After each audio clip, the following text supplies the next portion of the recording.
إن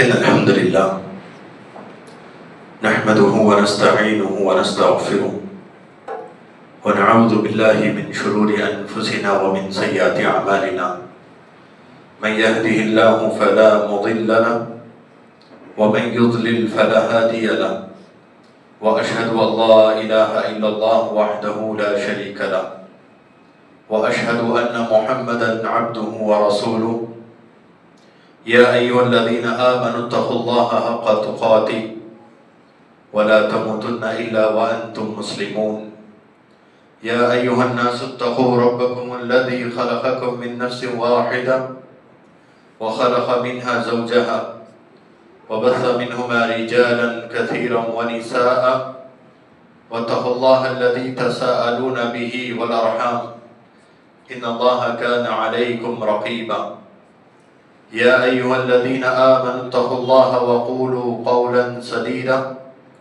يصلح لكم أعمالكم ويغفر لكم ذنوبكم ومن يطع الله ورسوله فقد فاز فوزا عظيما أما بعد فإن خير الحديث كتاب الله وخير الهدي هدي محمد صلى الله عليه وسلم وشر الأمور محدثاتها وكل محدثة بدعة وكل بدعة ضلالة وكل ضلالة في النار فأعوذ بالله السميع العليم من الشيطان الرجيم بسم الله الرحمن الرحيم يوم نقول لجهنم هل امتلأت وتقول هل من مزيد وأزلفت الجنة للمتقين غير بعيد هذا ما توعدون لكل أواب حفيظ من خشي الرحمن بالغيب وجاء بقلب منيب ادخلوها بسلام ذلك يوم الخلود لهم ما يشاءون فيها ولدينا مزيد وقال تبارك وتعالى كتب عليكم الصيام كما كتب على الذين من قبلكم لعلكم تتقون وقال تعالى شهر رمضان الذي أنزل فيه القرآن هدى للناس وبينات من الهدى والفرقان فمن شهد منكم الشهر فليصم فمن كان منكم مريضا أو على سفر فعدة من أيام أخرى يريد الله بكم اليسر ولا يريد بكم العسر ولتكبروا الله على ما هداكم وَلَعَلَّكُمْ تَتَّقُونَ محترم حاضرین جمعہ، عزیز نوجوان اسلامی بھائیوں و محترم پردہ نشین خواتین اسلام، تمام تعریفیں، کبریائی، بڑائی، ہر قسم کی حمد و ثنا اللہ رب العالمین کے لیے لائق و زیبا ہے۔ اللہ رب العالمین کی اس مختصر سی حمد و ثنا کے بعد بے شمار درود و سلام ہوں تمام انبیاء اور رسولوں پر، خاص طور سے میرے اور آپ کے آخری نبی محمد رسول اللہ صلی اللہ علیہ وسلم پر اللہ کی بے شمار رحمتیں اور اس کی برکتوں کا نزول صلی اللہ علیہ وعلی آلہ ومن تبعہم بإحسان الی یوم الدین اما بعد۔ محترم حاضرین جمعہ، اللہ کے فضل و کرم سے رمضان المبارک کا یہ پہلا جمعہ ہے جس کے ادائیگی کے لیے ہم تمام یہاں اس مسجد میں جمع ہیں۔ یہ اللہ کا احسان ہے کہ اللہ تعالیٰ نے ہماری زندگیوں میں رمضان جیسا مبارک اور بابرکت مہینہ نصیب فرمایا۔ اللہ سے دعا ہے کہ اللہ تبارک و تعالیٰ اس مہینے کو تو ہم نے پا لیا، اس مہینے کے روزے، نمازوں کی پابندی اور دیگر نیک اعمال کر کے اپنی مغفرت کرنے کی اللہ ہمیں توفیق عطا فرما، اپنی بخشش کروا لینے کی اللہ ہمیں توفیق عطا فرما، اور ایسے کاموں کی ہدایت عطا فرما کہ جن سے ہمارے گناہوں کی معافی ہو، اور ایسے اعمال کی توفیق اور ہدایت سے نواز جو تیری رضا دلا سکے، اور ایسے کاموں سے اللہ ہماری حفاظت فرما جس سے تیرا غضب اور جہنم کی وعید ہم پر ثابت آتی ہوں۔ ایسے برے اعمال سے اللہ ہماری حفاظت فرما۔ محترم حاضرین جمعہ، اللہ تبارک و تعالیٰ نے ہمیں یہ ماہ مبارک نصیب فرمایا جس کے متعلق اللہ تعالیٰ نے قرآن میں فرمایا کتب علیکم الصیام کما کتب علی الذین من قبلکم لعلکم تتقون، کہ ہم نے تم پر روزے ایسے ہی فرض کیے جیسے پچھلی امتوں پر روزے فرض کیے گئے تھے، تاکہ تم متقی بن جاؤ، تقوی والے اور پرہیزگار زندگی گزارنے والے بن جاؤ۔ اور دوسری آیت جس میں اللہ تبارک و تعالیٰ نے اس ماہ مبارک کے کچھ احکام بیان کرتے ہوئے فرمایا شہر رمضان الذی انزل فیہ القرآن، رمضان کا یہ بابرکت مہینہ، یہ مہینہ وہ ہے کہ جس میں اللہ تعالیٰ نے قرآن جیسی عظیم کتاب نازل فرمائی جو لوگوں کے لیے ہدایت کا ذریعہ اور لوگوں کو واضح اور روشن دلائل اللہ تعالیٰ کی جانب سے بتاتا ہے، متقیوں کے لیے ہدایت کا ذریعہ۔ اور پھر اس مہینے سے متعلق اللہ نے فرمایا فَمَنْ شَهِدَ مِنْكُمُ الشَّهْرَ فَلْيَصُمْ، جو کوئی اس مہینے کو پا لے، وہ مسلمان ہے، عاقل ہے، بالغ ہے، تو اس پر روزے رکھنا فرض ہے، چاہے مرد ہو یا عورت ہو۔ تو روزے اللہ تعالیٰ نے اس مہینے میں رکھنا ہمارے لیے فرض قرار دیا۔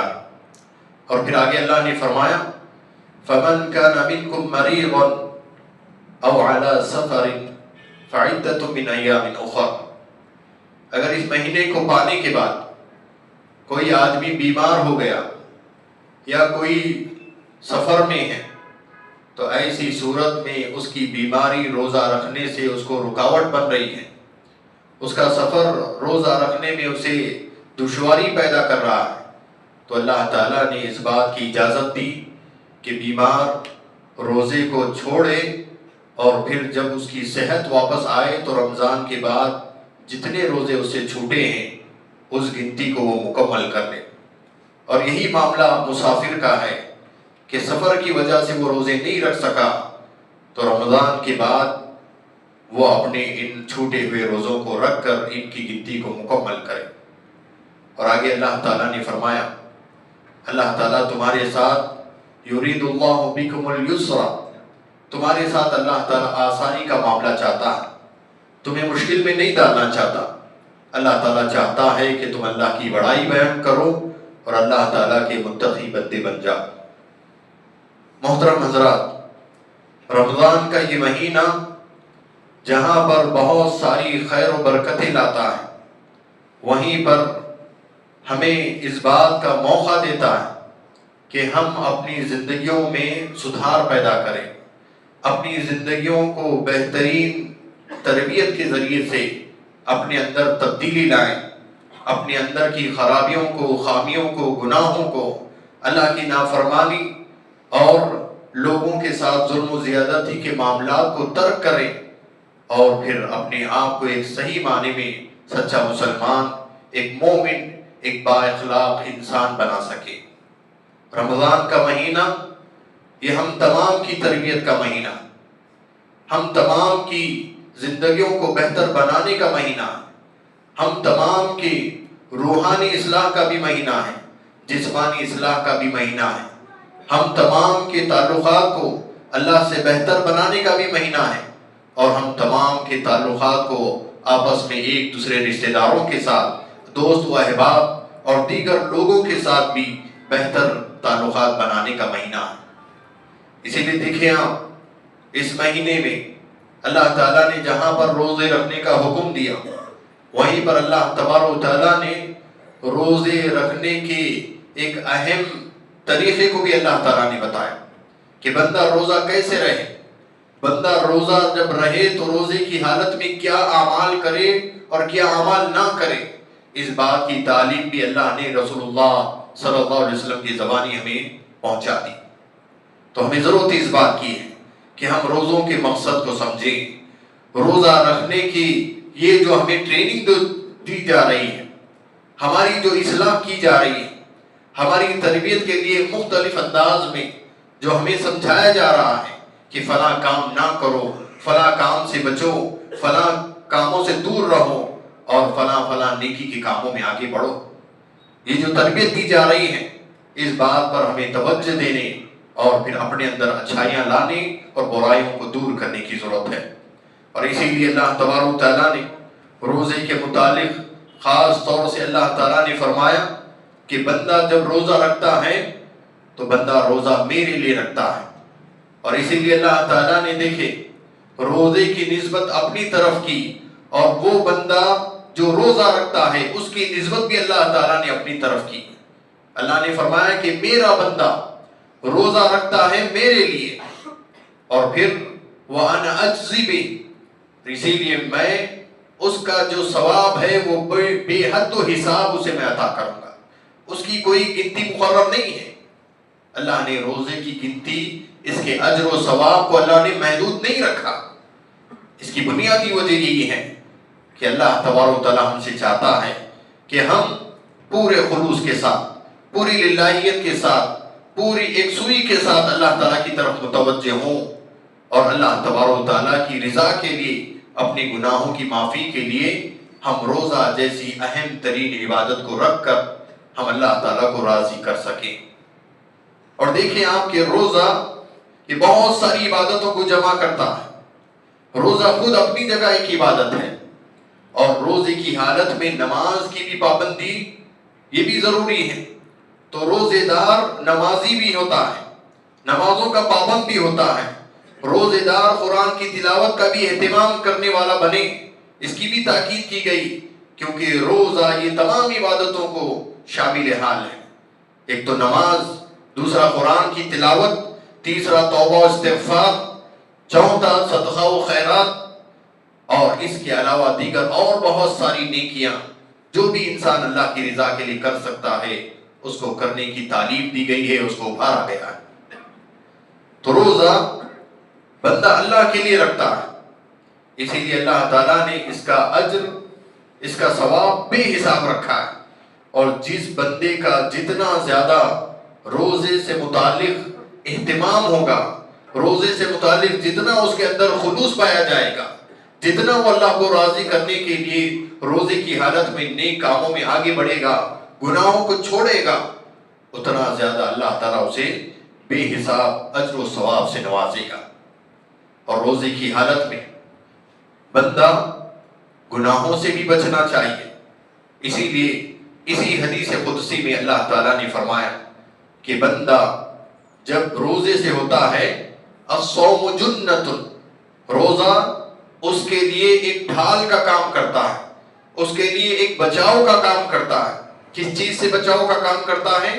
گناہوں سے بچاتا ہے، اسے برائیوں سے بچاتا ہے، اللہ کی نافرمانیوں سے بچاتا ہے۔ اور روزہ بندے کو بعض حلال چیزیں جو روزے کی حالت میں حرام ہو جاتی ہیں ان سے بھی روکتا ہے۔ اس لیے آپ دیکھیں گے کہ رمضان کے مہینے میں سب سے پہلے تو آپ ایسا ماحول اور ایسا منظر کہ جس میں مسجدیں بھری بھری نظر آتی ہیں، یہ اس لیے کہ رمضان کی خیر و برکتیں اور اس کا جو فضل ہے اللہ تبارک و تعالیٰ کا، کہ ہر وہ بندہ جو عام دنوں میں مسجدوں سے دور تھا، نمازوں سے غافل تھا، اللہ تعالیٰ اس کے ایمان کو اس رمضان کے ذریعے سے تازہ کرتا ہے، اس کے ایمان میں جلا بخشتا ہے، اس کے ایمان میں تازگی اور ایک نئی زندگی آتی ہے، جس کے نتیجے میں بندہ اللہ تعالیٰ کو راضی کرنے کے لیے اپنے 11 مہینے میں جو غفلت اس نے برتی ہے، اس غفلت کو دور کر کے وہ اس ماہ مبارک میں اللہ کو راضی کرنے کے لیے مسجدوں کا رخ کرتا ہے۔ اسی لیے مسجدیں بھری بھری نظر آتی، اور مزید بندہ اپنے ایمان میں اور اضافہ کرتے ہوئے روزے کا بھی اہتمام کرتا ہے، روزہ بھی رکھتا ہے، تو مزید اس کے اندر ایمان کی تازگی اور ایمانی قوت اور اس کے اندر بڑھتی ہے، ایمانی طاقت اور قوت میں اور اس کے اضافہ ہوتا ہے، جس کے نتیجے میں بندہ عام دنوں میں جس طرح اذان سننے کے باوجود غافل ہو جاتا تھا، رمضان میں اس کا معاملہ وہ نہیں رہتا۔ رمضان میں جیسے ہی اذان سنتا ہے، بلکہ اذان سے پہلے اس کی چاہت ہوتی ہے کہ وہ مسجد کو پہنچے، اور اگر کسی مصروفیت میں بھی لگ گیا، اذان سننے کے بعد فوراً اس کے دل میں خیال آتا ہے کہ مجھے نماز کے لیے جانا ہے. یہ ایمانی طاقت اور ایمانی تازگی ہے کہ جو اسے نماز کے لیے اللہ کے گھر کی طرف کھینچتی ہے. یہ روزے کی خیر و برکت ہے کہ جس کے ذریعے سے اللہ تعالیٰ بندے کو اپنی عبادت کے لیے اپنے گھر کی طرف اس کا میلان، اس کا دلچسپی، اس کا شوق بڑھاتا ہے. تو یہ روزے کی برکت ہے. اور روزے دار انسان جب روزہ رکھتا ہے تو روزے کی حالت میں بہت سارے ظاہری گناہوں سے وہ بچنے کی کوشش کرتا، گناہوں سے بچنے کی کوشش کرتا.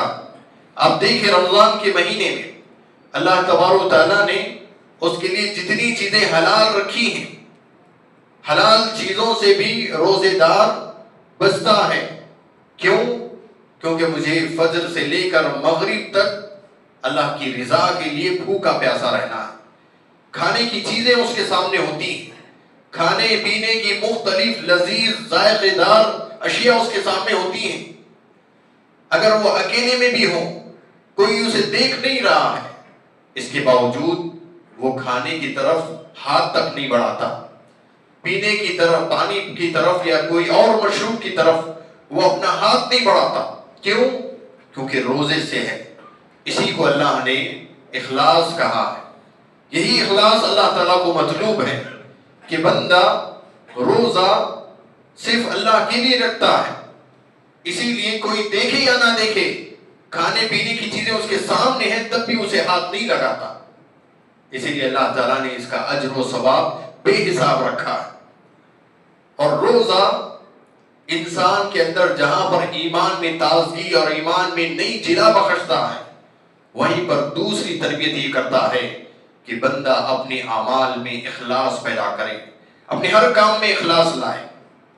اور روزے کے ذریعے سے وہ چیز بھی دی جا رہی ہے، وہ تربیت بھی کی جا رہی ہے کہ بندہ روزے سے کھانے پینے کی چیزیں سامنے ہیں، کوئی دیکھ نہیں رہا ہے، کسی کو معلوم تک نہیں ہے. اگر کھا بھی لے، پی بھی لے، کسی کو پتا بھی نہ چلے کہ اس نے کھا لیا ہے، پی لیا ہے، لیکن بندہ پھر بھی کھانے پینے سے بچتا ہے. حلال چیزیں، ایسا نہیں کہ حرام ہے، حلال چیزیں ہیں، باوجود اس کے اس کے ہاتھ تک نہیں لگاتا. پورے اخلاص کے ساتھ بھوکا پیاسا رہتا ہے اور اللہ کی خاطر رہتا ہے. تو یہی اخلاص اللہ تعالیٰ کو تمام عبادتوں میں مطلوب ہے. روزہ ایک ایسی عبادت ہے جس میں ریاکاری نہیں ہے، جس میں دکھاوا نہیں ہے، جس میں کسی اور کی تعریف اور واہواہی لینے کے لیے اس عبادت کو انجام دینا نہیں ہے. بندہ خالص اللہ کے لیے رکھتا ہے، خالص اللہ تعالیٰ کی رضا کے لیے اس کو ادا کرتا ہے. اسی لیے اس کی بڑی اہمیت ہے، بڑی فضیلت ہے. اس کی شرط یہ ہے کہ ہم اس کو سمجھیں، ہم اس کی اہمیت کو جانیں، اور اللہ تعالیٰ اس کے ذریعے سے جو ہماری تربیت کر رہا ہے کہ ہمارے ہر عمل میں اخلاص ہو. چاہے ہم اللہ کی عبادت کر رہے ہوں، اس میں بھی ہمارے لیے اخلاص ہونا چاہیے کہ ہم جو بھی عبادت کریں، چاہے نماز پڑھیں، صدقہ و خیرات دیں، قرآن کی تلاوت کریں اور دیگر اور نیک کام کریں، یہ تمام نیکی کے عبادات کے معاملات میں ہماری نیت اور ہمارا جذبہ صرف اللہ کو راضی کرنے کا ہونا چاہیے. صرف اس مقصد سے ہم عبادت انجام دیں کہ ہمارا اللہ ہم سے خوش ہو جائے اور ہمارے پروردگار کے سامنے ہماری یہ ٹوٹی پھوٹی عبادتیں قابل قبول ہو جائیں اور ان کے ذریعے سے اللہ ہماری مغفرت کر دے. اس نیت اور اس اخلاص کے ساتھ بندے کو عبادتیں انجام دینی چاہیے. دیگر اور عبادتیں دیکھیں آپ کہ جس میں ریاکاری بھی بسا اوقات ظاہر ہوتی ہے بندوں سے. ایک بندہ نماز پڑھ رہا ہے، اگر اس میں ذرا بھی خیال آ گیا کہ لوگ اسے دیکھ رہے ہیں، وہ اپنی نماز کو اور سکون اور اطمینان سے اور لمبی بنانے کی کوشش کرتا ہے اور اچھے سے پڑھنے کی کوشش کرتا ہے کہ لوگ اسے دیکھیں اور تعریفیں کریں. لیکن روزے کا معاملہ ایسا نہیں ہے، روزے کا معاملہ ایسا نہیں ہے. روزہ بندہ خالص اللہ کے لیے رکھتا ہے. اسی لیے ہمیں اپنے اندر اپنے تمام اعمال میں اخلاص لانا چاہیے، جیسا ہم روزے میں اخلاص کے ساتھ اللہ کے لیے رکھتے ہیں.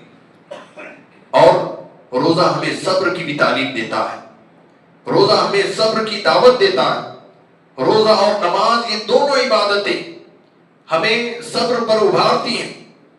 اسی لیے اللہ تعالیٰ نے قرآن مجید میں نماز سے متعلق فرمایا وَاسْتَعِینُوا بِالصَّبْرِ وَالصَّلَاةِ کہ لوگوں اللہ تبارک و تعالیٰ کی مدد طلب کرو صبر کے ذریعے سے اور نماز کے ذریعے سے. اور آگے اللہ نے فرمایا وَإِنَّهَا لَكَبِيرَةٌ إِلَّا عَلَى الْخَاشِعِينَ کہ نمازوں کی پابندی اور صبر کرنا یہ اللہ کے بندوں کے لیے ہی آسان ہے. ان کے لیے آسان نہیں ہے یہ کام جو اللہ سے نہ ڈرتے ہیں نہ اللہ کا خوف ان کے دلوں میں ہے. ان کے لیے یہ کام بڑا مشکل ہے. لیکن اللہ سے ڈرنے والے اور متقی بندوں کے لیے صبر کرنا اور نمازوں کی پابندی کرنا ایسے متقیوں کے لیے بڑا آسان ہے. اور روزے کے متعلق اللہ تعالیٰ نے اسی بات کا ذکر کیا اور نبی کریم صلی اللہ علیہ وسلم نے بھی اسی بات کی تعلیم دی کہ روزہ بندے کو صبر کی تعلیم دیتا ہے, صبر کی تربیت دیتا ہے, ترغیب دلاتا ہے.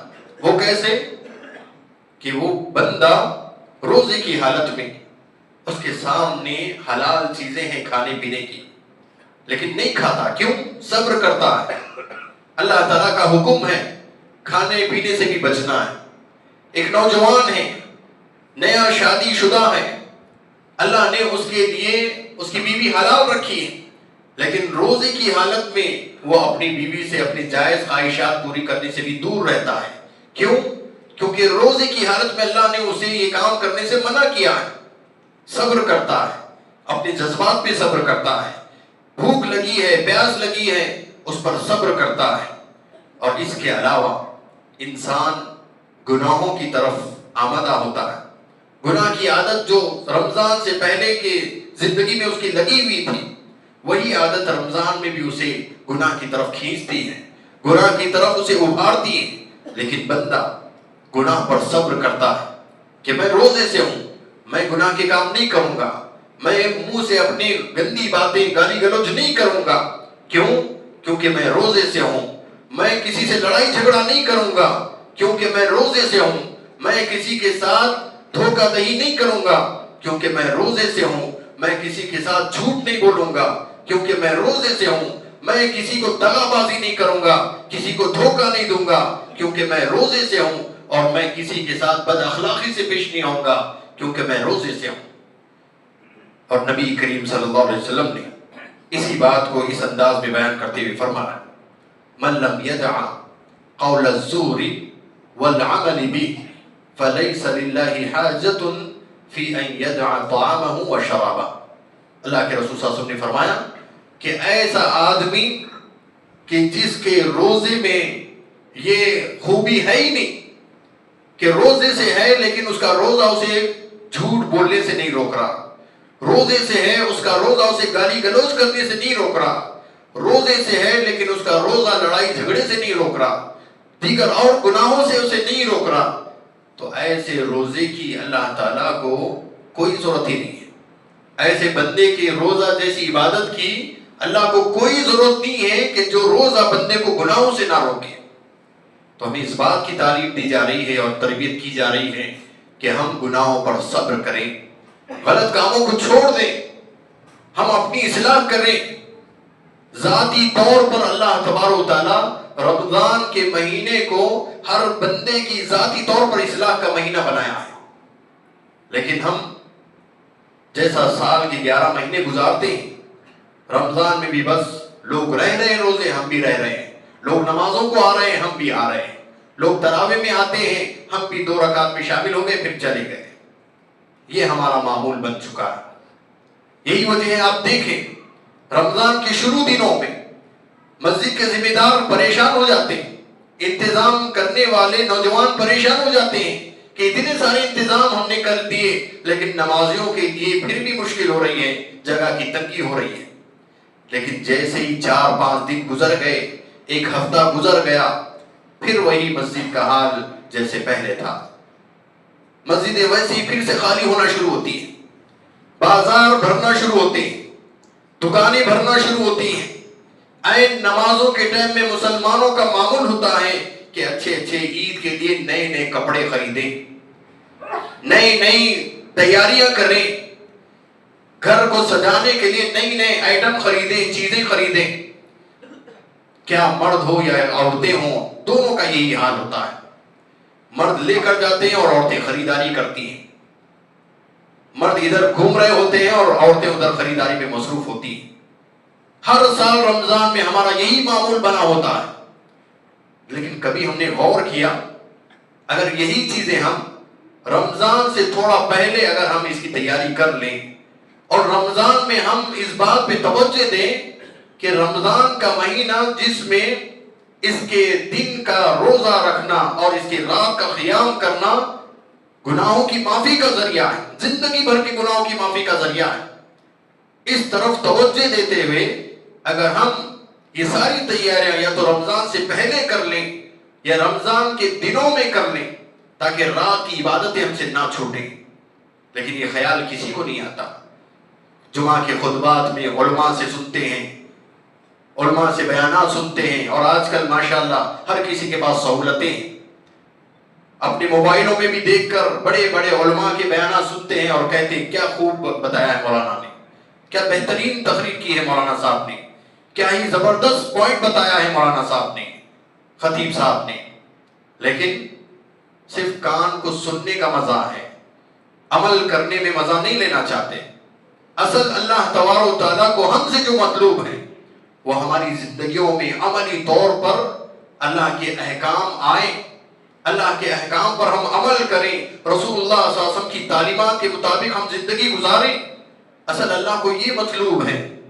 صرف ہم کیا چاہتے ہیں کہ کسی نے اچھا بیان کیا اس کو سنیں، کسی نے فلاں کہا اس کو سنیں اور بس مزے لیں، مزے لینے کے حد تک، سننے کے حد تک، عمل کرنے کے حد تک ہم سے نہیں ہوتا۔ یہ ہمارا ایمان ہے۔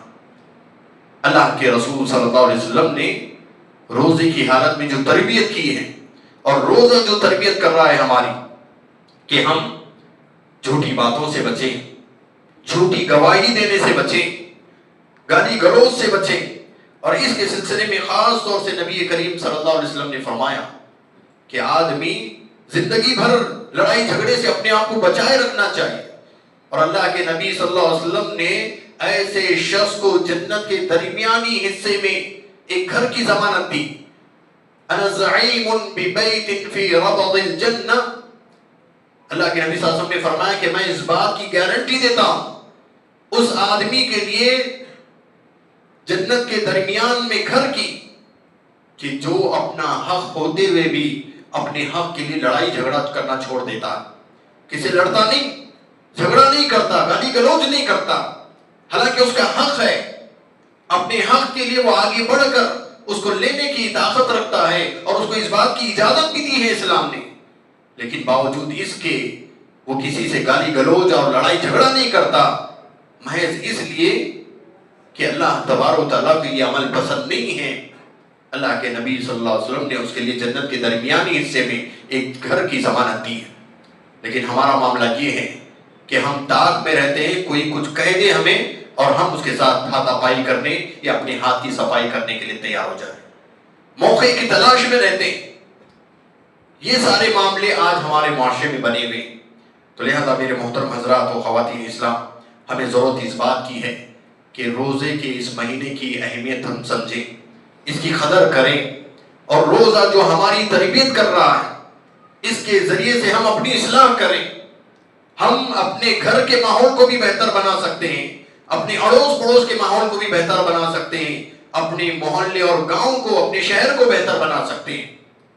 اب دیکھیں، ماحول جو بگڑتا ہے، محلے میں جو بگاڑ پیدا ہوتے ہیں وہ گناہوں کی وجہ سے ہی ہوتے ہیں، زبان کی وجہ سے ہوتے ہیں۔ آدمی اگر گالی گلوچ نہ کرے تو کسی کے ساتھ تعلقات خراب ہی نہیں ہوں گے۔ آدمی اگر زبان سے کوئی غلط بات نہ کرے تو کسی سے لڑائی جھگڑے کی نوبت ہی نہیں آئے گی، اور اگر ایسا معاملہ ہو بھی گیا، سامنے والوں سے کچھ زیادتی ہو بھی گئی، کسی نے اگر آگے بڑھ کر آپ سے گالی گلوچ کر دی، لڑائی جھگڑا کر دیا، روزہ کیا تربیت کرتا ہے؟ اللہ کے نبی صلی اللہ علیہ وسلم نے فرمایا روزے دار اگر کوئی اس کے ساتھ جہالت سے پیش آئے اور اس کے ساتھ لڑائی جھگڑا کرنے کے لیے آمادہ ہو جائے تو روزے دار کو کیا کرنا چاہیے؟ روزے دار یہ کہے ان امرؤ صائم، کہ بھائی میں روزے سے ہوں، میں گالی گلوز نہیں کروں گا، میں تمہارے سے لڑائی جھگڑا نہیں کروں گا، تم جو کرنا ہے کر لو، لیکن میں تمہارے ساتھ اس غلط معاملے میں تمہارا ساتھ نہیں دوں گا۔ روزے دار اپنے آپ کو دور کر دے، اپنے آپ کو وہاں سے ہٹا دے۔ اور سورۃ الفرقان میں اللہ تعالیٰ نے اللہ کے رحمان کے نیک بندوں کی یہ صفت بتائی، وَعِبَادُ الرَّحْمَنِ الَّذِينَ يَمْشُونَ عَلَى الْأَرْضِ هَوْنًا وَإِذَا خَاطَبَهُمُ الْجَاهِلُونَ قَالُوا سَلَامًا۔ کہ رحمان کے بندے کون ہیں؟ رحمان کے بندے وہ ہیں کہ جب وہ کسی راستے سے گزرتے ہیں اور اگر کوئی جاہل، کوئی نادان ان کے ساتھ بدسلوکی کرتا ہے تو وہ اس کے ساتھ الجھتے نہیں، بلکہ اس کو کہتے ہیں کہ بھائی سلام علیکم، اللہ کی سلامتی ہو تم پر، ہم تمہارے ساتھ یہ کام نہیں کریں گے جو تم ہم سے کرنا چاہتے ہو۔ اس طرح رحمان کا بندہ روزے دار اپنی آپ کو بچائے گناہ سے اور اپنی اصلاح کرے اور گناہوں سے اپنے آپ کو محفوظ رکھے۔ اور روزے کی حالت میں نبی کریم صلی اللہ علیہ وسلم نے اس بات کا بھی حکم دیا کہ ہم کسی کے ساتھ دغا بازی وغیرہ سے بھی بچیں، دھوکہ دہی سے بھی بچیں، جھوٹ بولنے سے بچیں۔ اور دیکھیں مومن کے تعلق سے اللہ کے نبی صلی اللہ علیہ وسلم نے کئی ایک باتیں آپ سے پوچھی گئی۔ آپ صلی اللہ علیہ وسلم سے پوچھا گیا کیا مومن فلاں گنہگار ہو سکتا ہے؟ آپ صلی اللہ علیہ وسلم نے فرمایا ہاں گنہگار ہو سکتا ہے۔ فلاں مومن جھوٹا ہو سکتا ہے؟ اللہ کے نبی صلی اللہ علیہ وسلم نے کہا مومن کبھی جھوٹا نہیں ہو سکتا۔ مومن کی یہ صفت اللہ کے نبی صلی اللہ علیہ وسلم نے فرمائی کہ مومن کبھی جھوٹا نہیں ہو سکتا۔ اور اس کے مقابلے میں منافق کی صفت یہ بتائی گئی اذا حدث کذب، کہ جب منافق بات کرتا ہے تو جھوٹ بولتا ہے۔ لیکن آج ہمارا معاشرہ کہاں جا رہا ہے؟ آج جھوٹ بولنا ہماری عادت بنی ہوئی ہے، جھوٹ بولنا ہمارے اندر کوئی برا نہیں سمجھا جاتا، معمولی سمجھا جاتا ہے۔ جھوٹ بول کر دھوکہ دہی، جھوٹ بول کر کسی کے خلاف کچھ غلط بیانی کر دینا، جھوٹ بول کر کسی کے ساتھ فراڈ کر دینا، یہ سارے معاملات آج ہمارے معاشرے میں رائج ہیں۔ جبکہ روزہ ہمیں اس بات کی تربیت کر رہا ہے کہ ہم ہر قسم کے گناہوں سے اپنے آپ کو بچائیں، اللہ کی نافرمانی سے اپنے آپ کو بچائیں اور ہم زیادہ سے زیادہ نیک اعمال میں آگے بڑھیں۔ روزہ اس بات کی ہماری تربیت کر رہا ہے۔ تو گناہوں پر صبر کرنا، نیکیوں کے کاموں میں جو کچھ مشکلات آئیں، جو کچھ پریشانیاں آئیں، اس پر صبر کرنا، یہ صبر کی تعلیم روزہ دیتا ہے۔ اور اس کے علاوہ روزہ ہماری تربیت یہ بھی کرتا ہے کہ ہم روزے کی حالت میں جس طرح اللہ کے حکم پر بھوکے پیاسے رہتے ہیں، وہیں پر ہم ایک چیز یہ بھی محسوس کریں کہ ہمارے محلے گلی کوچوں میں وہ غریب اور مسکین لوگ جنہیں کھانے کے لیے 2 وقت کی روٹی آسانی سے میسر نہیں ہوتی، کھانے کے لیے انہیں کھانا نصیب نہیں ہوتا، کس طرح ان کی زندگیاں گزرتی ہیں، کس طرح ان کے شب و روز گزرتے ہیں، یہ بھی چیز کا احساس ہمیں روزہ دلاتا ہے۔ اور اسی لیے رمضان سے متعلق اللہ کے نبی صلی اللہ علیہ وسلم کا معمول یہ تھا، عام دنوں میں تو آپ صدقہ و خیرات کرنے میں بڑھ چڑھ کر حصہ لیتے ہیں، لیکن جیسے ہی رمضان شروع ہوتا اور اس میں بھی آخری عشرہ، تو اللہ کے نبی صلی اللہ علیہ وسلم آپ کے پاس جو کچھ ہوتا وہ سارے کا سارا اللہ کے رسول صلی اللہ علیہ وسلم غریبوں، مسکینوں میں، یتیموں میں، بیواؤں میں تقسیم کر دیتے تھے، غریبوں اور محتاجوں کی مدد کیا کرتے تھے۔ تو روزہ ہمیں اس بات کا بھی احساس دلاتا ہے کہ ہم اپنے رشتہ داروں میں، اپنے پڑوسیوں میں، اپنے محلے کے وہ لوگ جو غریب ہیں، مسکین ہیں، اور بعض خاص طور سے وہ لوگ جو اپنی خودداری اور اپنی شرافت کی وجہ سے کسی کے سامنے ہاتھ نہیں پھیلاتے، اپنی غربت میں خاموشی سے زندگی گزارتے ہیں، ایسے لوگوں کو معلوم کیا جائے، ان کے گھر اناج پہنچایا جائے، ان کی مدد کی جائے، ان کے لیے 2 وقت کی روٹی کا انتظام کیا جائے۔ روزہ اس بات کا بھی ہمیں احساس دلاتا ہے، اور روزہ اس